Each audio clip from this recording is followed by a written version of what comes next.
ये राज नहीं मासूम भाई, ये हमराज है। हमराज टेक्सटाइल एंड टेलर्स, खुशनुमा बुरखा सेंटर, टिप्पू सुल्तान रोड, रायचूर। आन बान और शान, तीन खंदिल में शानदार बेकरी रॉयल बेक। नाजरीन आदाब, एवन टीवी में आप तमाम का खैर मकदम है। नाजरीन, अक़लियतों के मसाइल से मुतालिक रायचूर के ज़िला पंचायत इजलास हाल में माइनॉरिटी कमीशन के चेयरमैन की सदारत में एक इजलास का इनेकाद अमल में लाया गया।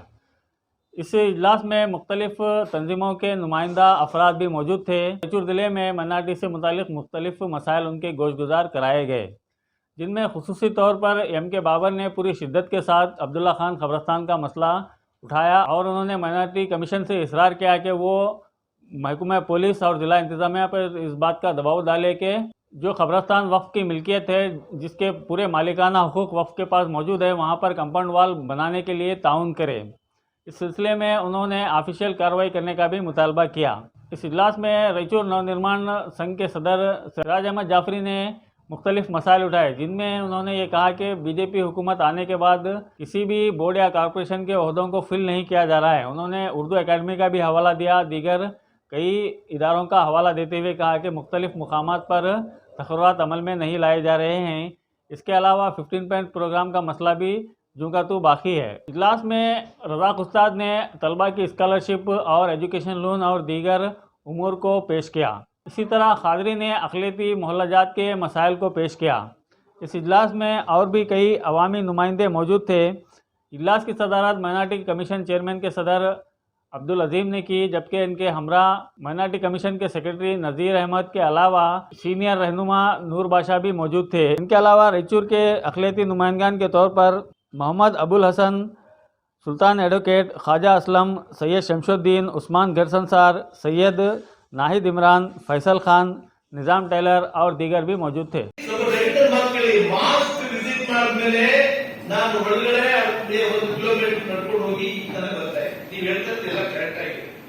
No human being can do this. Absolutely. ನಾನು ನೋಡಿದ್ದೀನಿ ಕೆಲವರಿಗೆ ಅಂತಂದ್ರೆ ಇದು ನಿಮ್ಮ ವಾಟರ್ ಪೈಪ್ ಬಂದಿಲ್ಲ, 15 ನಿಮಿಷ ಓಪನ್ ಮಾಡಿ ನೋಡ್ಕೊಂಡು ಬರ್ತಾ ಇದ್ದೀನಿ. ಅದನ್ನ ಕೇಳಿದ್ರೆ ನಾವು ಮಾರ್ನಿಂಗ್ 15 ನಿಮಿಷ ಡ್ರೈನ್ ವಾಟರ್ ಬರ್ತದೆ ಸರ್, ಅದು ಹೋದ ಮೇಲೆ ಕ್ಲೀನ್ ವಾಟರ್ ಬರ್ತದೆ, ಅದು ಹಿಡಿಬೇಕು ಜನ. ಆ ಪರಿಸ್ಥಿತಿ ಇದೆ ಆ ರಸ್ತೆ ಮೇಲೆ. ಗಾಳಿನೂ ಇಲ್ಲ, ನೀರು ನೋಡಿದ್ದೀನಿ ಸರ್. ನಮ್ಮ ಮೀಟಿಂಗ್ ನಲ್ಲಿ ರೈಸ್ ಮಾಡ್ತೀವಿ, ಸಿ ಅವ್ರು ಹೇಳ್ತೀವಿ, ನೀವು ಹೇಳ್ತಾರೆ 100%.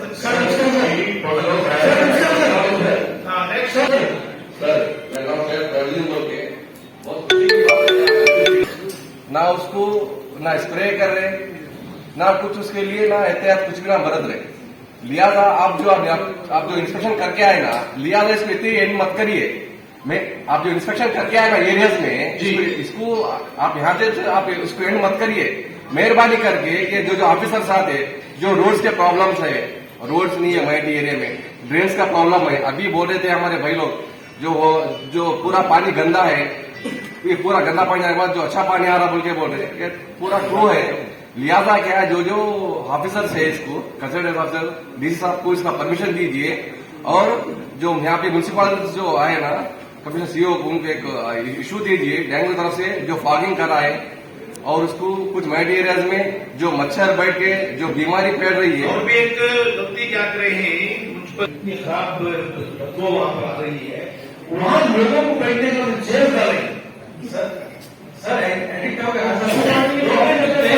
प्लीज, वहां पे चेयर डाले, कोई वो चेयर के ऊपर बैठ के 5 मिनट जो है सांस लिया, कितने बैक्टीरिया इनहेल करता है, ये सब देख रहा है। मैं किसी के सामने बात करता हूँ, ये हमारा जो विजिट है, कम से कम जो आपको भी आंख खोलने का मौका मिलता है और ऑफिसर को भी आंख खोलने का मिलता है, उनको ये मैसेज मिलता है कि महिला के बारे में पूछने वाले भी कोई है। सर बहुत शुक्रिया। डीडीपी ऑफिस है, स्कूल है, कॉलेज है, 10 स्कूल है सर, वो होते लाइन में। वैसे जगह वो ड्रेन पानी आता, चेयर डाले सर, बच्चा की हालत क्या होना सर? आपके सर ನೀವು ನೋಡಿ ಬಂದಿದ್ದೀರಿ, ನಾವು ಅನುಭವಿಸ್ತಾ ಇದ್ದೀವಿ। पूरे कर्नाटक के अंदर जो है, जहाँ तक के माइनॉरिटीज हैं, उनका नजरिया ये है कि राय का लोग है, तुम्हारी जबान में इतनी अच्छी मिठास है। हम तो बेंगलुरु वाले जो है बुलडोजर चलाते रहते हैं, तो इतना बड़ा एक्सपेक्टेशन तुम्हारे से है, मगर जो है हालात यहाँ आकर देखने के बाद में इतने गंदे माहौल में तुम पल रहे हैं, तो अल्लाह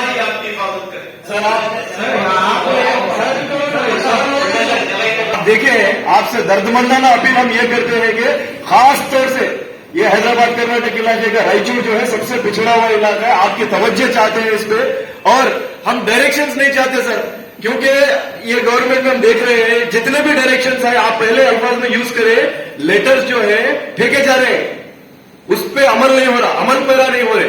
जब तक अमल पैरा नहीं हो रहा आपके पास समझ का पावर है सर, बुलाइए, तैयार कीजिए सर, उसके बाद आज की ये जो मीटिंग है इसका पर्पस फुलफिल होगा, नहीं तो ये मीटिंग के हद तक महदूद रह जाएगी।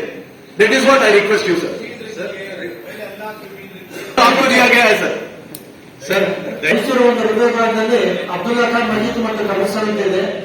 ಅಲ್ಲಿ 5 ಎಕರೆ 29 ಗುಂಟೆ ಕಬ್ರಸ್ತಾನ್ ಮತ್ತು ಮಸೀದಿಯ ಜಾಗ ಇತ್ತು.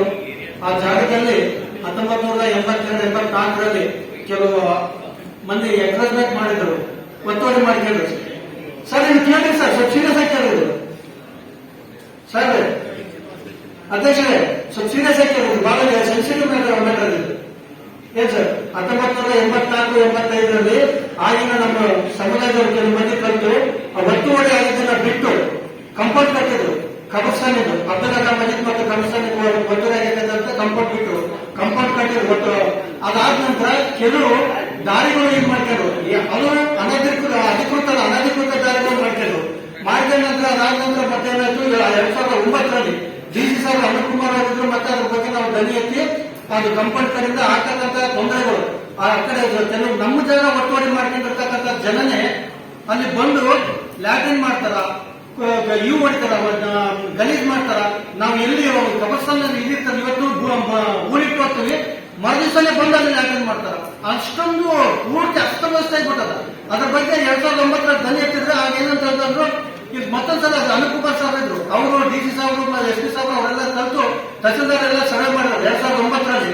ಅವಾಗ ನಾನು ಅಧ್ಯಕ್ಷ ಇದ್ರದ್ದು ಮಸೀದಿ, ಅವಾಗ ಎಲ್ಲ ರೀತಿಯಿಂದ ಇದು ಮಾಡಿ ಪಂಚನಾಮ ಮಾಡಿ ಸರ್. ಆ ಪಂಚನಾಮ ರೆಕಾರ್ಡ್ ಅಂತಕ್ಕಂಥ 1954 ಇವತ್ತಿನವರೆಗೂ ಕಾಸಾರ್ಪಣ್ಣದ ಮಧ್ಯದಲ್ಲಿ ಒಂದು ರಸ್ತೆ ಬಂದದ, ಸರ್ಕಾರಿ ರಸ್ತೆ, ಅದನ್ನು ಬಿಡಬೇಕಂತಕ್ಕಂಥದ್ದು ಸಾರ್ವಜನಿಕರ ಒತ್ತಾಯ ಇತ್ತು. ಆಗ ಅಂತೇಳಿ ನಾವೇನ್ ಮಾಡಿದ್ವಿ, ಮಧ್ಯದಲ್ಲಿ ಏನ್ ಸರ್ಕಾರಿ ರಸ್ತೆ ಇಲ್ಲ ಅದನ್ನು ಬಿಟ್ಬಿಟ್ವಿ 2009ರಲ್ಲಿ. ಬಿಟ್ಟಲ್ಲಿ ರೋಡ್ ಗೀಡ್ ಹಾಕಿದ್ವಿ. ಕಬ್ರಸ್ತಾನ್ 2 ಓಳ ಬಿಟ್ಟು 2 ಓಳ ನಂತರ ಒಂದು ಭಾಗ ಈ ಕಡೆ ಆಯ್ತು, ಒಂದು ಭಾಗ ಆ ಕಡೆ ಆಯ್ತು. ಆ ಕಡೆ ಹಿಂಭಾಗದಲ್ಲಿ ಮತ್ತೆ ಒತ್ತುವರಿ ಆಗಿ ಮತ್ತೆ ಲ್ಯಾಟ್ರಿನ್ ಮಾಡ್ತಕ್ಕಂಥ ಈ ಕಡೆ ಇರ್ತಕ್ಕಂಥ ಇದ್ರ ಮೇಲೆ ಗೋರಿಗಳ ಮೇಲೆ ಬಂದು ದಿನ ಬೆಳಗ್ಗೆ ಗಲೀಜಾತ್ ಮಾಡ್ತಾರೆ. ನಮಗೆ ಎಷ್ಟೊಂದು ತೊಂದರೆ ಆಗಿರ್ಬೋದು, ಇದ್ರ ಬಗ್ಗೆ ಧ್ವನಿ ಎತ್ತಿದೀವಿ. ಮತ್ತೆ ಮೊನ್ನೆ ಈ 4 ತಿಂಗಳಿಂದ ನಮ್ಮ ಇವ್ರು ಉಮೇಶ್ ಅವರು ಒಬ್ಬರು ಇವರಿದ್ದ ಸೆಕ್ರೆಟರಿ, ಅವ್ರಿಗೆ 4 ತಿಂಗಳಿಂದ ಇದು ಮಾಡ್ತಾ ಇದ್ವಿ. ಅಲ್ಲಿ ಇರ್ತಕ್ಕಂಥ 2 ರಸ್ತೆ, ಒಂದು 10 ಫೀಟ್ ರಸ್ತೆ, ಎಲ್ಲ ಕಂಪೌಂಡ್ ಆಗಿದೆ, ಸುತ್ತ ಕಂಪೌಂಡ್ ಆಗಿದೆ. 10 ಫೀಟ್ ಒಂದು ಅನಧಿಕೃತ ರಸ್ತೆ, ಇನ್ನೊಂದು 4 ಫೀಟ್ ಅನಧಿಕೃತ ರಸ್ತೆ. ಅದನ್ನ ಬಂದ್ ಮಾಡಕ್ಕೆ ನಾವು ಹೋದಾಗಿನ ಕೋಮು ಗಲಭೆಗಳು ಆಗ್ತಾ ಅಂತ ಹೇಳ್ತಾರೆ. ಕೋಮು ಗಲಭೆಗಳು, ನಾವು ನಮ್ಮ ಸಮುದಾಯದ ಒಂದು ರುದ್ರಭೂಮಿನ ನಾವು ಅಭಿವೃದ್ಧಿ ಮಾಡ್ಕೋಬೇಕಂದ್ರೆ ಕೋಮು ಗಲಭೆ ಆಗ್ತಾವ. ಪೊಲೀಸ್ ಇಲಾಖೆ ಏನಂತಾರೆ, ಇಲ್ಲ ನೀವು ಒಂದು ಇದು ಪರ್ಮಿಷನ್ ತಗೊಂಡ್ರಿ ಮುನ್ಸಿಪಾಲಿಟಿಯಿಂದ, ಎಲ್ಲ ಸುತ್ತ ಗೋಡೆ ಕಟ್ಟಕ್ಕೆ ಅವಾಗ ಪರ್ಮಿಷನ್ ತಗೊಂಡಿಲ್ಲ. ಈಗ ಅನಧಿಕೃತ ರಸ್ತೆಗಳನ್ನು ಬಂದ್ ಮಾಡಕ್ಕೆ ನಾವು ಪರ್ಮಿಷನ್ ತಗೋಬೇಕ. ಮುನ್ಸಿಪಾಲಿಟಿ ಅವ್ರು ಅಂದ್ರೆ ಒಗ್ಬೋರ್ಡ್ ಹತ್ರ, ಒಗ್ಬೋರ್ಡ್ ಅಂದ್ರೆ ಮುನ್ಸಿಪಾಲಿಟಿ ಅಂತಾರ. ಜನ ಎಷ್ಟು ಮಟ್ಟಿಗೆ ರಚನೆ ನಂತರ ಎಲ್ಲ ರೆಕಾರ್ಡ್ 1954ರಿಂದ ಇವತ್ತಿನವರು ಸರ್ವೆ ರಿಪೋರ್ಟ್ ಅವ, ಕಾಸಾರ್ಪಣ್ಣೆ ಇದ್ದಾವ, ಮ್ಯಾಪ್ ಅದ, ಎಲ್ಲವೂ ಸಾದ್ರಿ. ಅದನ್ನ ಒಬ್ಬರು ಇದು ಮಾಡ್ತಾ ಇಲ್ಲ. ಈಗ ಹಿಂಗಾಯ್ತಂದ್ರೆ ಮತ್ತೆ ಜನ ರಚಿಗೆ ಏನ್ ಮಾಡ್ತಾರ, ಅಲ್ಲಿರ್ತಕ್ಕಂಥ ವ್ಯವಸ್ಥೆನ ಅಸ್ವಸ್ಥ ಮಾಡಿ ನಾವು 10 ಫೀಟ್ ಅನಧಿಕೃತ ರಸ್ತೆಯನ್ನು ಕಂಪೌಂಡ್ ಗೋಡೆ ಕಟ್ಟಬೇಕಂತಂದ್ರೆ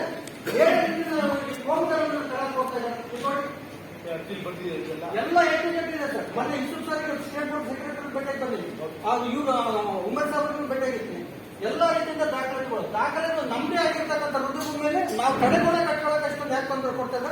ಇದು ನಮ್ಮ ಜಾಗದಲ್ಲಿ ನಾವು ಮಾಡ್ಕೋಬೇಕಂದ್ರೆ ಕೋಮ್ಗಲ್ ಬೀಳುತ್ತೋ ನೋಡಿ ಸರ್. ಅಧ್ಯಕ್ಷರೇ ಕಡೆಯಲ್ಲಿ ನೋಡಿ ಸರ್, ಅಧ್ಯಕ್ಷರೇ ಕಡೆಗೆ ಮಾತಾಡಿ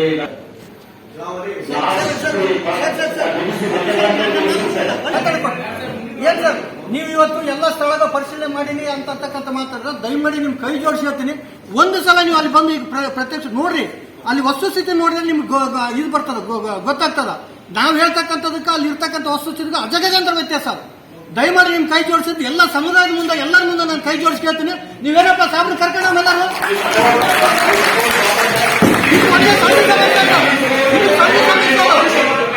ಸಣ್ಣ ಸಮಸ್ಯೆ, ದಯಮಾಡಿ ನೀವು ಬಂದಿರಿ ನೋಡಿ, ಅದು ಸ್ಥಳ ಪರಿಶೀಲನೆ ಮಾಡಿ ಅದು ಇಲ್ಲೇ ಇತ್ಯರ್ಥ ಆಗ್ತದ, ಅದು ಇತ್ಯರ್ಥ ಮಾಡ್ತಕ್ಕಂಥ ಪ್ರಯತ್ನ ಮಾಡೋಂತ ನಿಮ್ಗೆ ಹೇಳ್ಕೊಡ್ತೀನಿ.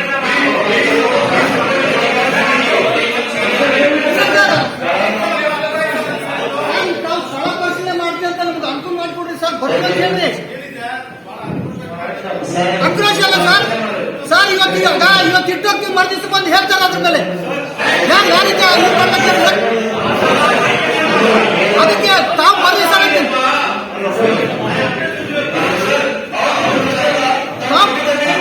ತಾವು ಬರ್ರಿ ಸರ್, ನಾನು ಎಲ್ಲರಿಗೂ ಕೇಳ್ತಾ ಇದ್ದೀನಿ.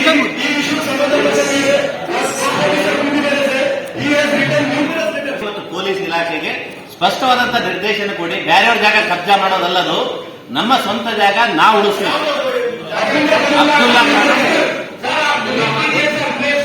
ಸರ್, ಅಬ್ದುಲ್ಲಾ ಖಾನ್ ಮಜೀದ್ ಮತ್ತು ಕಬ್ರಿಸ್ತಾನ ಅದು ಮತ್ತೆ ಒತ್ತುವರಿಯಾಗಿರ್ತಕ್ಕಂಥ ಜಾಗದ ಬಗ್ಗೆ ನಾವು ಯಾವತ್ತೂ ಧ್ವನಿ ಇರ್ತೀವಿ ಸರ್. ಅಬ್ದುಲ್ಲಾ ಖಾನ್ ಮಸೀದಿ ಮತ್ತು ಕಬ್ರಿಸ್ತಾನ್. ಅಬ್ದುಲ್ಲಾ ಖಾನ್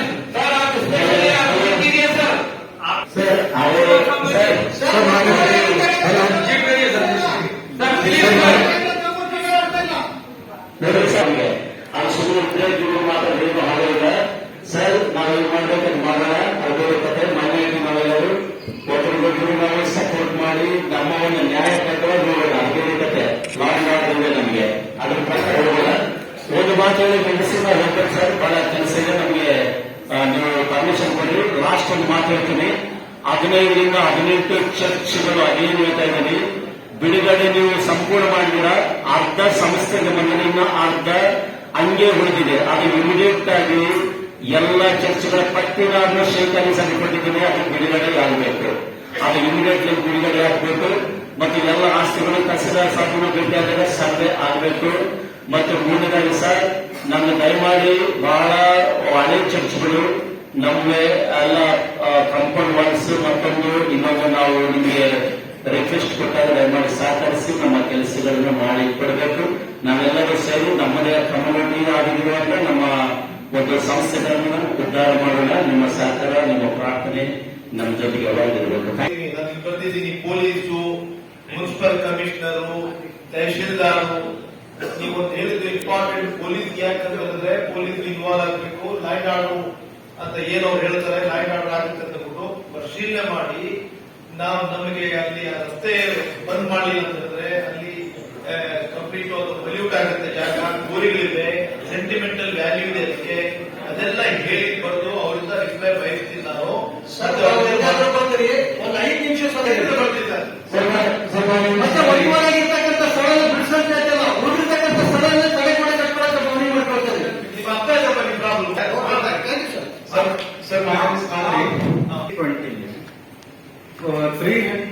3 crores जो अलॉट किया गया बजट, जिसमें अब तक ओनली 75 lakhs इश्यू हुआ है, मीन्स 2.25 crores इज पेंडिंग. ये बजट है 1920 का, जहां पे अब तक जो है इसका कोई इंतजाम किया नहीं गया.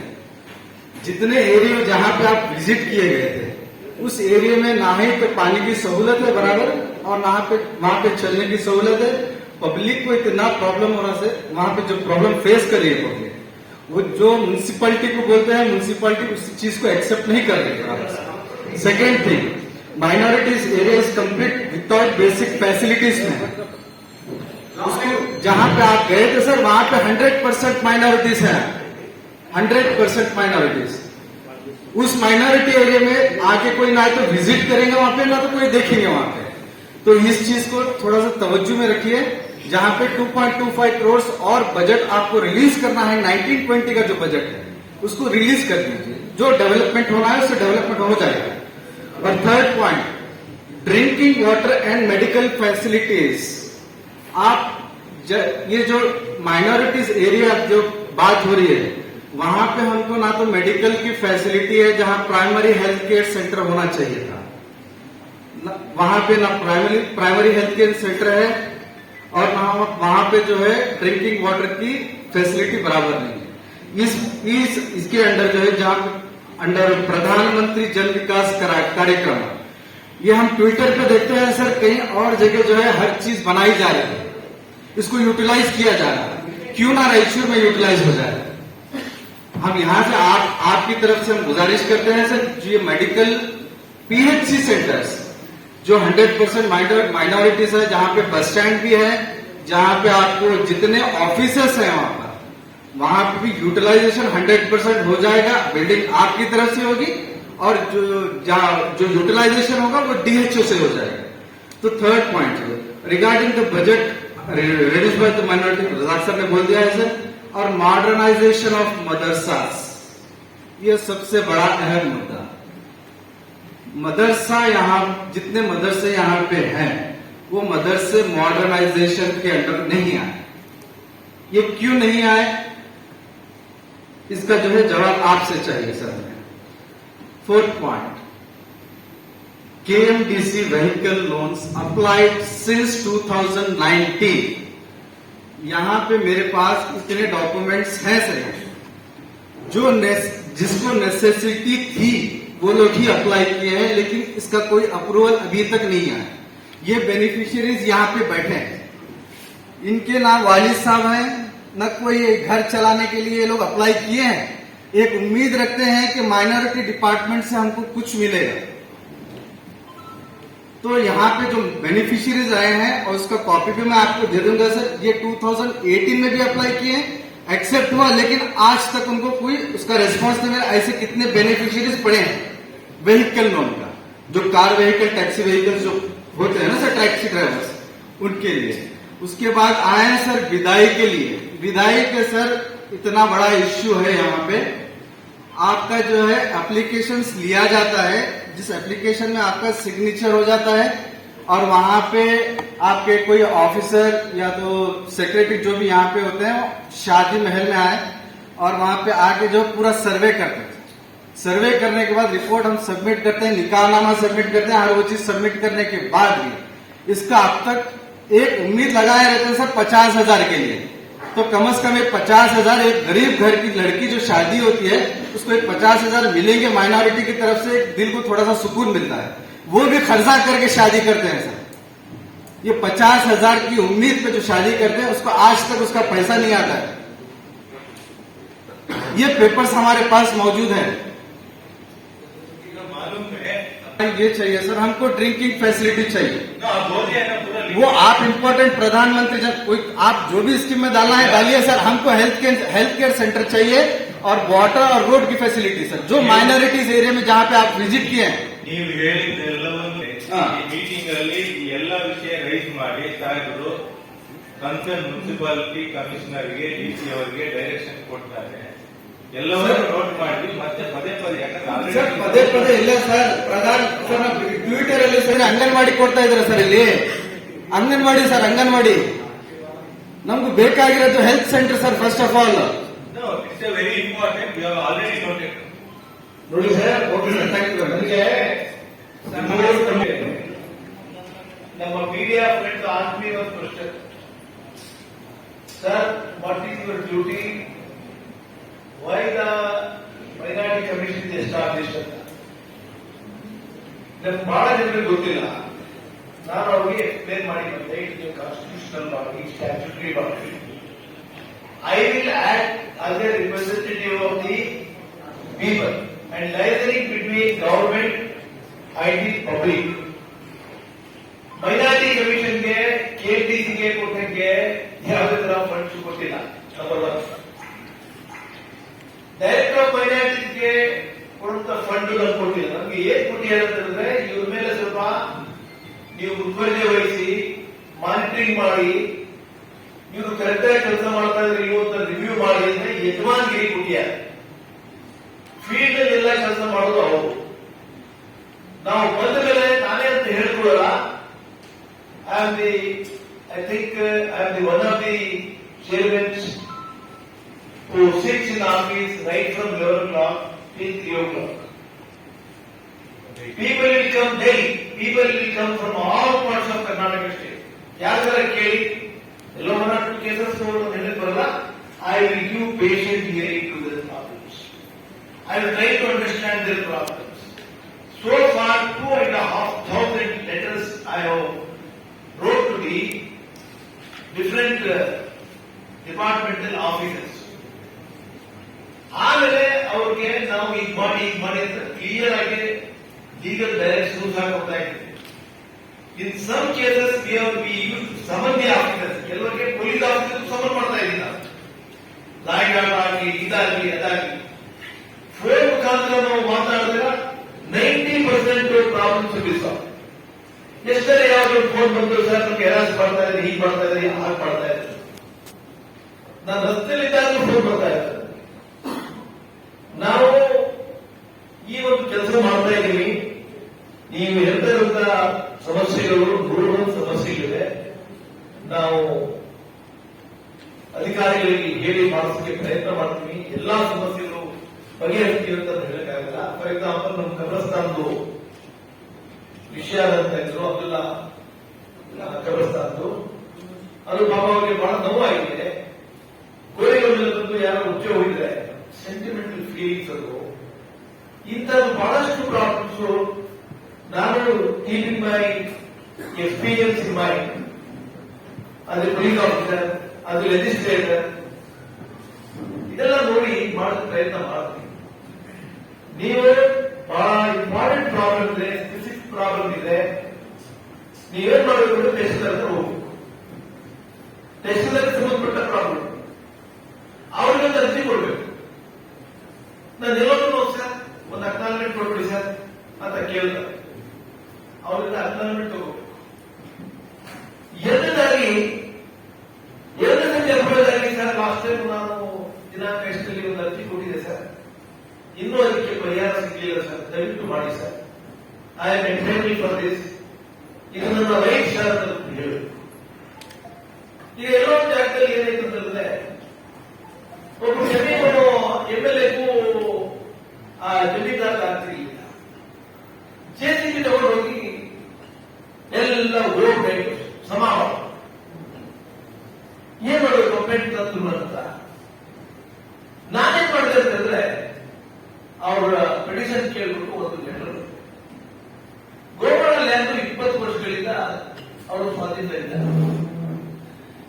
ಈಗ ನೀವು ಹೋಗ್ಬಿಟ್ಟು ಅವರಿಗೆ ಒಂದು ಅವಕಾಶವನ್ನು ಕೊಡದೆ ನೀವು ಪಟ್ಟಂತ JCB ತಗೊಂಡೋಗಿ ನೀವು ಎಲ್ಲ ನಾಶ ಮಾಡ್ಬಿಟ್ಟು ಹೇಗೆ ಅಂತ ಹೇಳಿ ಒಂದು ಡಿಸಿಗೆ ಕಾಲ್ ಮಾಡಿ ಕೂಡಲೇ ಕೆಲಸ ನಿಲ್ಲಿಸಬೇಕು. ನೀವು ನಿಮ್ಮ ಲೆವೆಲ್ನಲ್ಲಿ ಪರಿಶೀಲನೆ ಮಾಡಿ, ಕೆಳಹಂತದಲ್ಲಿ ಫೇವರ್ ತೋರಿಸಿ ಅಂತ ಬಂದ ತಕ್ಷಣ ನನ್ನ ಕಾಪಿ ತಗೊಂಡು ಹೋಗ್ಬಿಟ್ಟು ಅವರೇನು ಮಾಡ್ಬಿಟ್ಟು ಕೋರ್ಟ್ ಹಾಕ್ಬಿಟ್ಟು ಹೈಕೋರ್ಟ್ ಯಾಕೆ ಇಷ್ಟೇ. ಈ ತರ ನಾವು ಯಾವ ತರ ಒಂದು ನ್ಯಾಯ ಕೊಡ್ಬೇಕು ಅಂದ್ಬಿಟ್ಟು ಮಾಡ್ತಾ ಇದ್ದೀವಿ ನಾವು. ನೀವು ಸ್ಪೆಸಿಫಿಕ್ ಕಂಪ್ಲೇಂಟ್ ಇದ್ದಾಗ ಅವ್ರಿಗೆ ಅಧಿಕಾರಿಗಳು ಮೀಟ್ ಮಾಡಬೇಕು. ನಿಮ್ಮಲ್ಲಿ ಇನ್ನೂ ಅವೇಕನಿಂಗ್ ಬರಬೇಕು. ಅವೇಕನಿಂಗ್ ಬರಲಿಲ್ಲ ಅಂತಂದ್ರೆ ನಿಮ್ಮ ಸಮಸ್ಯೆಗಳು ಇನ್ನು 100 ವರ್ಷ ಹೋದ್ರು ನೀವು ಬಗೆಹರಿಸಕ್ಕೆ ಸಾಧ್ಯವಿಲ್ಲ. ಬಹಳ ಇಂಪಾರ್ಟೆಂಟ್ ಇದೆ. ನನಗೆ ಫೋನ್ ಮಾಡಿದ್ರು, ನಾನು without wasting time I talk to DC and talk to police officers. ಬೇರೆ ಬೇರೆ ಒಂದು ಪಿಟಿಷನ್ ಮುಖಾಂತರ ನಾನು ಕೊಡಿ, ನಾನು ಪ್ರಯತ್ನ ಮಾಡ್ತೀನಿ. ನಾನು ಬೇರೆಯವರು ಹೇಳಿದ್ರೆ ನಾಳೆ ಮಾಡ್ಬಿಡ್ತೀನಿ ಅಂತ ಆಶ್ವಾಸನೆ ಕೊಡೋದು ನಾನಲ್ಲ. ನೀವು ನಂಬಿ we will do something. I am very thankful. ಮತ್ತೆ ಕೆಲವು KMDC ವಿಚಾರ ಹೇಳಿದ್ರು. KMDC ವಿಚಾರದಲ್ಲಿ ಆಲ್ರೆಡಿ ಇದೆ. ಎಕ್ಸೆಪ್ಟ್ ಫ್ರೆಶ್ ಅಪ್ಲಿಕೇಶನ್ಗೆ ಈ ಬಾರಿ ಕೊಡಕ್ಕಾಗಲ್ಲ. ಫಂಡ್ಸ್ ಗಳ ಮೇಲೆ ರಿಪೀಟರ್ಸ್ಗೆ second year, third year, fourth year ಕೊಡ್ತೀವಿ. ಮತ್ತೆ ಏನು ಶಾದಿ ಭಾಗ್ಯ ನೀವು ಮಾತಾಡಿದ್ರಿ, ವಿದಾಯಿ ಸ್ಕೀಮ್ದು, ಅದು ಈ ಬಾರಿ ಕೊಟ್ಟಿಲ್ಲ. ಅದಕ್ಕೆ ನಾವು ಏನ್ ಮಾಡಿದ್ವಿ ಅಂತ ಹೇಳಿದ್ರೆ, ಮೈನಾರಿಟಿ ವತಿಯಿಂದ ಈ ನಿಮ್ಮ ಬೇರೆ ಜನಾಂಗಕ್ಕೆ 70,000 rupees ಕೊಡ್ತಾ ಇದ್ದಾರೆ. ಸಪ್ತಪದಿ ಸ್ಕೀಮ್ ಅಂತ ನಾವು ಸೀರಿಯಸ್ ಆಗಿ ಲೆಟರ್ ಬರ್ತೀನಿ ಸ್ಕೀಮ್ಗೆ. ನೀವು ಬೇರೆ ಜನಾಂಗ ಕೊಟ್ಟರೆ ನಮ್ದು ಸ್ಕೀಮ್ ಇದ್ದಿದ್ದು ನೀವು ಕ್ಲೋಸ್ ಮಾಡಿದ್ರಿ. ನೀವು ಈ ಬಾರಿ ಫಂಡ್ಸ್ ಕೊಟ್ಟಿಲ್ಲ. ನಮ್ಗೆ ಶಾದಿ ಭಾಗ್ಯ, ವಿದಾಯಿ ಕೊಡೋದು ಬೇಡ. ನೀವು ಬೇರೆ ಜನಾಂಗಕ್ಕೆ ಏನ್ ಕೊಡ್ತಾರೆ, ನಾವು ಆಲ್ಸೋ ಬ್ಲಾಕ್ ಕೊಡ್ತೇವೆ. ನನ್ನ ಸಪ್ತಪದಿಯಲ್ಲಿ ನೀವು ಕೊಡಿ ಕೊಟ್ರೆ 70,000 rupees ಸಿಗುತ್ತೆ. ಅದಕ್ಕೆ ನಾವು ಬೇರೆ ಬೇರೆ ರೀತಿಯಲ್ಲಿ ಸರ್ಕಾರಕ್ಕೆ ನಾವು ಸುಮ್ಮನೆ ಇದ್ದೀರ. ನಾಳೆ ಬಂದು ಕೇಳಿದ್ರೆ ಏನ್ ಸರ್ ಮಾಡಿದ್ರೆ ನೀವು ಅಂತಂದ್ರೆ, ಅಟ್ಲೀಸ್ಟ್ ಕ್ರಿಯೇಟಿಂಗ್ ಎ ರೆಕಾರ್ಡ್. ಈಗ ನಿಮ್ಮ ಇಲ್ಲಿ 25 ಜನ ನಿಮ್ಮ ರಾಯಚೂರಿನವರು ಇರಾಕ್ಗೆ ಹೋಗಿ ಸಿಕ್ಕಾಕೊಂಡಿದ್ರು. ನನ್ನ ಹತ್ರ ಬಂದ್ರು. ನಾನು ಕಂಪ್ಲೇಂಟ್ ತಗೊಂಡು ಪೊಲೀಸ್ ಸ್ಟೇಷನ್ ಕಂಪ್ಲೇಂಟ್ ಕೊಟ್ಟು ಅವ್ನಿಗೆ ಹಿಡಿಸ್ ಕಳಿಸಿ ಏಜೆಂಟ್ಗೆ ಅಲ್ಲಿ ಅವ್ರಿಗೆ ಊಟದ ವ್ಯವಸ್ಥೆ ಮಾಡಿ ಇಲ್ಲಿಂದ ದುಡ್ಡು ಕಳಿಸಿ ಅವ್ರಿಗೆ ವಾಪಸ್ ಕೊಡ್ತಾರೆ ನಿಮಗೆ. They are from Raichur 25 members. ಇಂಥದ್ದೇ ಈಗ ಕೋವಿಡ್ ಸೀಸನ್ ಬಂತು, ಬೇರೆ ಜನರಿಗೆ ಕೊಟ್ಟು ದುಡ್ಡು ನಂಬರ್ ಕೊಟ್ಟಿರ್ಲಿಲ್ಲ. ಸಿಎಂ ಹತ್ರ ಹೋಗ್ಬಿಟ್ಟು ಸರ್ ನನಗೆ ಫೋನ್ ಮಾಡ್ತಾ ಇದ್ದಾರೆ, ಈಗ ಯಾಕೆ ಇದು ಡಿಸ್ಟ್ರಿಬ್ಯೂಷನ್ ಅಂತ ಹೋಗಿ ಕೇಳಿದಾಗ ಒಂದು ಮಿನಿಟ್ ವೇಸ್ಟ್ ಮಾಡಿಲ್ಲ. ಇಮಿಡಿಯೇಟ್ಲಿ ಚೀಫ್ ಸೆಕ್ರೆಟರಿಗೆ ಫೋನ್ ತಗೊಂಡು ಮುಸಲ್ಮಾನರು ಕೊಡ್ರಿ ಅಂತ 30,000 ಫೀಸ್ ನಾವು ಮಾಡ್ತೀವಿ. ಯಾವ್ಯಾವ ನಮ್ಮ ಗಮನಕ್ಕೆ ಬರುತ್ತೆ ಅದೆಲ್ಲ ನಾವು ಗಮನದಲ್ಲಿ ಮಾಡ್ತಾ ಇದ್ದೀವಿ. ಪ್ಲೀಸ್ ಅಂಗನವಾಡಿ ಕಟ್ಟಡಗಳಿಲ್ಲಾದಂತಹ ಅಂಗನವಾಡಿ ಕೇಂದ್ರಗಳಿದ್ದಾವೆ, ಅವೆಲ್ಲ ಬಾಡಿಗೆ ಕಟ್ಟಡದಲ್ಲಿ ನಡೀತವೆ, ಅದಕ್ಕೆ ಮೂಲಭೂತ ಸೌಕರ್ಯಗಳಿಲ್ಲ. ನನ್ನೊಂದು ರಿಕ್ವೆಸ್ಟ್, ನೀವು ಮಹಿಳಾ ಮಕ್ಕಳ ಕಲ್ಯಾಣ ಇಲಾಖೆ ಮೂಲಕ ಈ ರಾಯಚೂರು ನಗರಸಭೆಯವರು ಎಲ್ಲೆಲ್ಲಿ ಲಭ್ಯ ಇದೆ ಅವ್ರ ನಗರಸಭೆ ಜಾಗವನ್ನ ಅದನ್ನ ಪ್ರಯಾರಿಟಿ ಮೇಲೆ ಅವ್ರಿಗೆ ಕೊಡ್ಲಿಕ್ಕೆ ಹೇಳಿ. ಅವ್ರು ಕೊಡದೇ ಇದ್ರೆ ರಾಯಚೂರು ಡೆವಲಪ್ಮೆಂಟ್ ಅಥಾರಿಟಿ ಇದೆ, ಅರ್ಬನ್ ಡೆವಲಪ್ಮೆಂಟ್ ಅಥಾರಿಟಿ, ಆ ಅರ್ಬನ್ ಡೆವಲಪ್ಮೆಂಟ್ ಅಥಾರಿಟಿ CS ಇರ್ತದೆ, ಅಲ್ಲಿ ಕಟ್ಟಲಿಕ್ಕೆ ಅವಕಾಶ ಮಾಡಿ ಕೊಡ್ಲಿಕ್ಕೆ ನಿರ್ದೇಶನ ಕೊಡಿ. ಅದು ಸಾಧ್ಯವಾಗದೇ ಇದ್ರೆ ದಯವಿಟ್ಟು ಈ ಸರ್ಕಾರಿ ಶಾಲೆಗಳಲ್ಲಿ ಅಂಗನವಾಡಿ ಕಟ್ಟಡಗಳನ್ನು ಕಟ್ಟಲಿಕ್ಕೆ ಅನುವು ಮಾಡಿಕೊಟ್ರೆ ಆ ಮಕ್ಕಳು ಒಂದು ಪರ್ಟಿಕ್ಯುಲರ್ ಸೆಂಟ್ರಿಗೆ ಹೋದಾಗ ಅವ್ರಿಗೆ ಖುಷಿ ಅನಿಸ್ತದೆ. ಸರ್, ಯಾವುದೋ ಬಾಡಿಗೆ ಮನೆಯಲ್ಲಿ ಫಸ್ಟ್ ಫ್ಲೋರ್ ಅಲ್ಲಿ, ಗ್ರೌಂಡ್ ಫ್ಲೋರ್ ಅಲ್ಲಿ, ಸಣ್ಣ ಮನೆಯಲ್ಲಿ ಅಂಗನವಾಡಿ ಕೇಂದ್ರಗಳನ್ನು ನಡೆಸೋದ್ರಿಂದ ಮಕ್ಕಳಿಗೆ ನೀವು ಪೌಷ್ಟಿಕ ಆಹಾರ ಕೊಡೋದು, ಮೂಲಭೂತ ಸೌಕರ್ಯ, ಆಟಿಕೆ ಸಾಮಾನು ಯಾವುದೂ ಕೆಲಸಕ್ಕೆ ಬರೋದಿಲ್ಲ. ಅದನ್ನ ದಯವಿಟ್ಟು ಆ ಮಹಿಳಾ ಮಕ್ಕಳ ಕಲ್ಯಾಣ ಇಲಾಖೆ ಅಧಿಕಾರಿಗಳ ಗಮನಕ್ಕೆ ತಂದು ಇದನ್ನ ಸರಿಪಡಿಸಬೇಕು ಅಂತ ಒಂದು. ಇನ್ನೊಂದು ರಿಕ್ವೆಸ್ಟ್ ಸರ್, ರಾಯಚೂರು ನಗರದಲ್ಲಿ ಒಂದು 35 ನೋಟಿಫೈಡ್ ಸ್ಲಮ್ಗಳಿದ್ದಾವೆ ಸರ್, ಇನ್ನ 35 ಅನ್ನೋಟಿಫೈಡ್ ಸ್ಲಮ್ಗಳಿದ್ದಾವೆ. ಅದರಲ್ಲಿ ಬಹುತೇಕ ಮುಸ್ಲಿಮರು ವಾಸ ಇರ್ತಾರೆ. 70%, 60%, 50% ಜನ ಮುಸಲ್ಮಾನರಿದ್ದಾರೆ. ಅದನ್ನ ನೋಟಿಫೈ ಮಾಡದಿದ್ರೆ ಸ್ಲಮ್ ಬೋರ್ಡ್ನಿಂದ ಆ ಏರಿಯಾ ಡೆವಲಪ್ಮೆಂಟ್ ಮಾಡಲಿಕ್ಕೆ ಅವಕಾಶ ಸಿಗ್ತದೆ. ನಗರಸಭೆಯವರ ಹತ್ರ ಆ ಪಟ್ಟಿ ಇದೆ ಸರ್, ನೋಟಿಫೈಡ್ ಆಗಲಾರದಂತಹ ಸ್ಲಮ್ಗಳು, ಅದನ್ನ ಗುರುತಿಸಿ ಅದನ್ನ ನೋಟಿಫೈಡ್ ಮಾಡಿ ಕೊಟ್ರೆ ಸ್ಲಮ್ ಬೋರ್ಡ್ನಿಂದ ಅಲ್ಲಿ ಡೆವಲಪ್ ಮಾಡಲಿಕ್ಕೆ ಅನುಕೂಲ ಆಗ್ತದೆ, ಸ್ಲಮ್ ಬೋರ್ಡ್ನಿಂದ ಅಲ್ಲಿ ಮನೆಗಳನ್ನ ಕಟ್ಟಲಿಕ್ಕೆ ಅನುಕೂಲ ಆಗ್ತದೆ. ಅದನ್ನ ನೋಟಿಫೈ ಮಾಡಲಿಕ್ಕೆ ತಾವು ನಿರ್ದೇಶನ ಕೊಡಬೇಕನ್ನೋದು ಮನವಿ. ಇವತ್ತು ನೋಟಿಫೈ ಮಾಡಿ ಅಂತ ನೀವೆಲ್ಲ ಕಳಿಸ್ಕೊಟ್ಟು. ಈಗ ಏನಾಗಿದೆ ಅಂತಂದ್ರೆ ಮೈನಾರಿಟೀಸ್ ಕಾಲೋನಿ ಡೆವಲಪ್ಮೆಂಟ್ ಅಂತ ಒಂದು ಸ್ಕೀಮ್ ಇತ್ತು, ಬಂದಾಯ್ತು, ಅದು ಬಂದಾಯ್ತು. ಈಗ ಸ್ಲಮ್ಸ್ ಡೆವಲಪ್ಮೆಂಟ್ಗೆ ಕೊಡ್ತಾ ಇದೆ. ನೀವು ಹೇಳಿದ ಪಾಯಿಂಟ್ ನಾವು ಯಾದಗಿರಿ ಗುಲ್ಬರ್ಗ ಹೇಳಿದ್ವಿ ಸರ್. ಅದು ಅಲ್ಪಸಂಖ್ಯಾತರ ಕಲ್ಯಾಣ ಇಲಾಖೆ ಒಳಗ ಸ್ಲಮ್ ಡೆವಲಪ್ಮೆಂಟ್ಗೆ ದುಡ್ಡು ಕೊಡ್ತಾ ಇದ್ದಾರೆ, ಅದು ಮಹಾನಗರ ಪಾಲಿಕೆಗಳಿಗೆ ಮಾತ್ರ ಕೊಡ್ತಾ ಇದ್ದಾರೆ. ಅದನ್ನ ತಾವು ಎಲ್ಲಾ ಸ್ಥಳೀಯ ಸಂಸ್ಥೆಗಳಿಗೆ ವಿಸ್ತರಣೆ ಮಾಡಲಿಕ್ಕೆ ಅವರಿಗೆ ಡೈರೆಕ್ಷನ್ ಕೊಡಬೇಕು ಸರ್. ಆ ಆದೇಶ ಏನಿದೆ, ಸರ್ಕಾರಿ ಆದೇಶ, ಮಹಾನಗರ ಪಾಲಿಕೆಗಳಲ್ಲಿ ಇರುವಂತಹ ನೋಟಿಫೈಡ್ ಸ್ಲಮ್ಗಳಿಗೆ ಮಾತ್ರ ಇದೆ. ಅದನ್ನ ಎಲ್ಲಾ ಸ್ಥಳೀಯ ಸಂಸ್ಥೆಗಳಿಗೆ ತಾವು ಎಕ್ಸ್ಟೆಂಡ್ ಮಾಡಿಸ್ಬೇಕು ಸರ್. अरे हमारे से बोलो भाई ना, आप लोग बैठो सुनो। सलामुअलैकुम, बैठिए। बोलो वकील साहब। मैं मोहम्मद सुल्तान एडवोकेट सर 5 मिनट ಮಾತಾಡ್ತಾ ಇದ್ದೀನಿ. ಒಂದೆರಡು ನಿಮಿಷ ಕೊಡ್ರಿ ಪ್ಲೀಸ್, ಕೊಡ್ರಿ ಸರ್.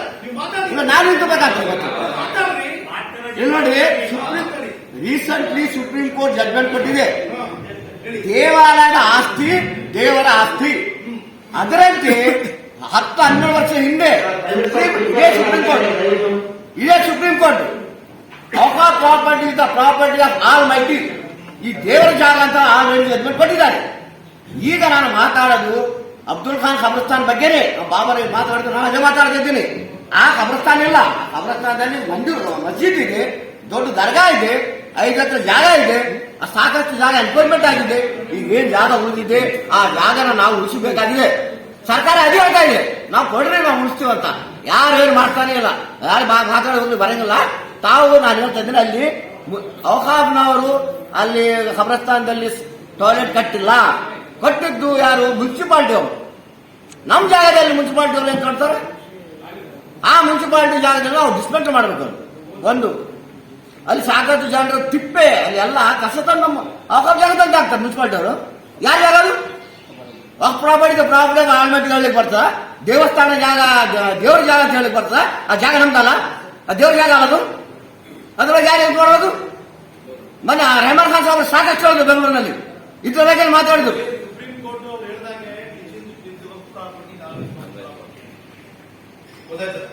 ಸಾಕಷ್ಟು ನೆಗ್ಲಿಜೆನ್ಸ್ ಆಗಿದೆ. ನಾವು ಏನು ಇಲ್ಲಿ ಡಿಫೆಂಡ್ ಮಾಡ್ಕೊಳ್ಳಿಕ್ಕೆ ಬಂದಿಲ್ಲ. ನಾನು I am also one among you, ಅರ್ಥ ಮಾಡ್ಕೊಂಡಿದ್ದು. I am also also one among you. I have come over here to hear the grievances. ನೀವು ಮಾತಾಡ್ದಂಗೆ ನಾನಲ್ಲಿ ಹೋಗಿ ಮಾತಾಡ್ತಾ ಇದ್ದೀನಿ.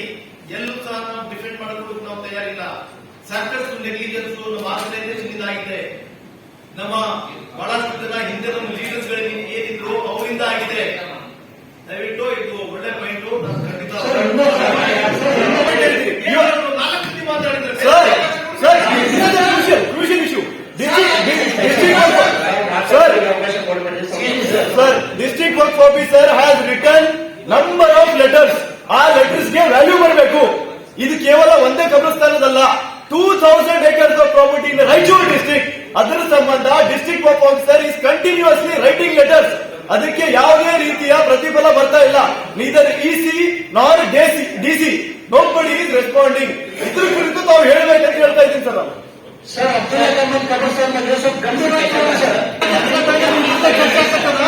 ಸರ್ ಬೆಳಗ್ಗೆ ಅಬ್ದುಲ್ ಅಹಮದ್ ಕಬ್ರಸ್ಥಾನ್ ಚರ್ಚೆ ಅದನ್ನ ಸ್ವಲ್ಪ ಗಂಭೀರವಾಗಿ ಪರಿಗಣಿಸಿ ಅಂತ ನನ್ನ ಮನವಿ. ಪ್ಲೀಸ್ ನೀವು ಆಲ್ ಬರ್ತೀವಿ ಸರ್.